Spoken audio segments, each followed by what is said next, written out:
2026 අවුරුද්දේ මුලින්ම මැණික් කර්මාන්තයට මැණික් ව්‍යාපාරයට ගත්ත හිතකරම සාධකයක් හිතකරම තීරණයක් පිළිබඳ පොඩි පැහැදිලි කිරීමක් කරන්නයි යන්නේ. වත්මන් රජය මේ කර්මාන්තයට උන්නතිය වෙනුවෙන් ගත්ත පොදු තීරණයක් සම්බන්ධවයි. ඉතින් මේකට කලින් මම කියන්නේ අපි කොහොමද 2026 ජනවාරි 1 කලින් අපේ රටට ජෙම් ඉම්පෝට් කරේ. එහෙම නැත්නම් මැණික් අපේ රටට ගෙනාවේ කියන කාරණය. එතකොට මෙහිදී අපි කරේ ගේන මැණික් පාර්සලය වෙන වෙනම අපි මේක වැලියු කරා. හරි. එතකොට මේ පාර්සලයේ තියෙන ගල් වෙන වෙනම වැලියු කරලා ඒ වැලියු එකට අපි බද්දක් පැනෙවුවා. ඒ බද්ද VAT එක 118යි SSCL එක 2.5ක් වෙන විදිහට 100ට මුළු එකතුව 20.5ක බදු මුදලක් අගේට අපි එකතු අගේ වෙනුවෙන් අපි බදු ගෙවන්න සිද්ධ වුණා. ඉතින් මේකෙදි සිද්ධ වුණේ අපේ රටට මැණික් ගේන එක අපේ රටට මැණික් ගෙනල්ලා වැලියු ඇඩ් කරලා ප්‍රොසෙසින් කරලා රීඑක්ස්පෝර්ට් කරන ව්‍යාපාරයට මේක ඍණාත්මකව බලපෑවා. ඉතින් ඒ හින්දා මේ කර්මාන්තයට ලොකු පසුබෑම ලොකු ඉම්පැක්ට් එකක් වුණා. ඉතින් ඒ හින්දා මොකද කරේ ගොඩක් අය අප්‍රිකාවේ ගල් ලංකාවට ගේන එක නතර කළා. සමහර ව්‍යාපාරිකයන් අප්‍රිකාවට ගිහිල්ලා ගල් අරගෙන ඒවා වෙනම රටවල් වලට ගිහිල්ලා එහි විකුණලා මෙහෙට නිකන් ආවා.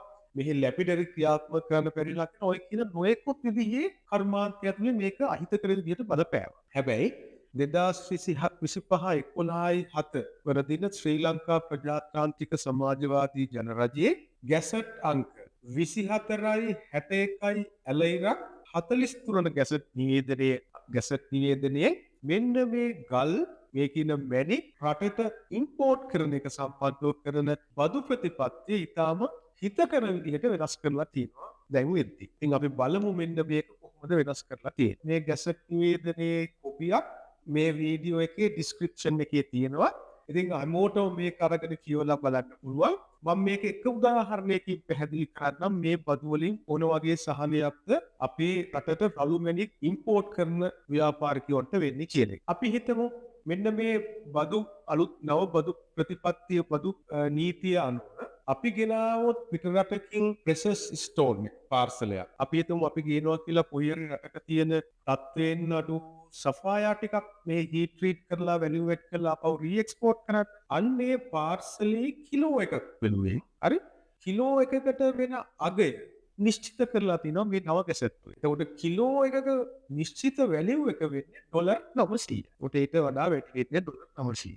අන්නේ කිලෝ එකක් එතකොට අපි රට ඇතුළට ගෙනාවහම ඒකේ වැලියු එක ඩොලර් 900යි මේ ලෝ ක්වොලිටි සෆායා පාර්සලේ. අන්න ඒකට තමයි 120.5ක VAT එක අපි VAT ඇතුළුව අරින් බදුත් එකතුව 120.5ක බදු ගහන. එතකොට අපි බැලුවොත් මේකේ කොහොමද මේ මෙන්න මේ කියන බදු වලින් කොහොමද මේ අගයක් කොපමණ ඩොලර් ප්‍රමාණයක් අපි රජයට බදු විදිහට ගෙවන්න ඕනේ කියන එක අපි බැලුවොත් සලකලා. එතකොට මෙන්න මේ කිලෝ එකක් ගෙනාවහම වැලියු එක ඩොලර් 900යි. ඒ 900ට 120.5ක අගයක් යවුවාම වෙන්නේ අපි ගෙවන්න ඕනේ අගය තමයි ඩොලර් 184.5ක් මුදලක් අපි රජයට ගෙවන්න. එතකොට දැන් අපිට මොකද වෙලා තියෙන්නේ කිලෝ එකක පාර්සලයක් මේවා නිකන් සෆායා කිලෝ එකක පාර්සලයක් අපිට ඩොලර් 184.5කට අපේ රට ඇතුළට ගෙවලා ඇතුළට ගේන්න පුළුවන්. ඉතින් මේකෙන් වෙන්නේ මොකද්ද?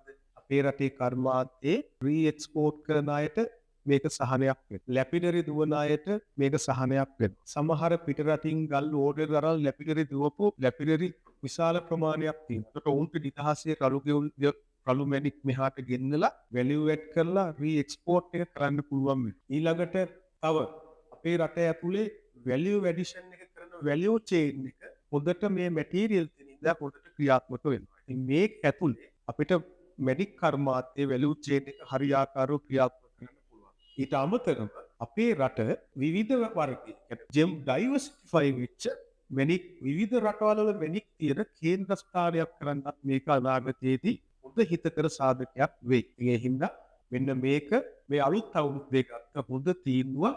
ඉතින් මේ හොඳ තීරණය සම්බන්ධව තමයි ඔබ සියලු දෙනාම මේ වීඩියෝෙන් දැනගන්න.